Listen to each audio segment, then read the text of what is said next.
এই দাঁড়া দাঁড়া দাঁড়া দাঁড়া দাঁড়া দাঁড়া দাঁড়া। এই তোর গাড়ি কাগজ কো? এ বাক্কা, এই দেখো তো গাড়ির কাগজপত্র ঠিক আছে কিনা, চেক করে আমার জানাও। হ্যাঁ নাম নাম, গাড়িতে নাম। গাড়ি আগে সাইড করে তারপর দেখতেছি তোর। আচ্ছা আচ্ছা, হ্যাঁ বাক্কা, এই দেখো সবকিছু চেক করে আমার কাছে নিয়ে আসো, আমি কেস দিচ্ছি। স্যার দেখেন, এর তো কোনো কিছুই নেই। 3000-এর কেস দিলাম। আচ্ছা ঠিক আছে স্যার, দিয়ে দেন। স্যার এত টাকার কেস দিয়েন না আমার। এত টাকা আমার এই গাড়ির দামই কয় টাকা? এই যা, ও তো প্যাক প্যাক করতেছিস কে?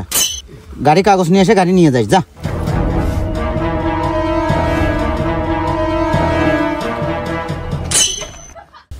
এই দাঁড়াও দাঁড়াও দাঁড়াও দাঁড়াও দাঁড়াও। এই দাঁড়া দাঁড়া। এই তোর কাপড় চুপড়ি ঠিক নেই, এই হাই রোডে তুই চলে আসছে লুঙ্গি পরিয়ে, কারণটা কি?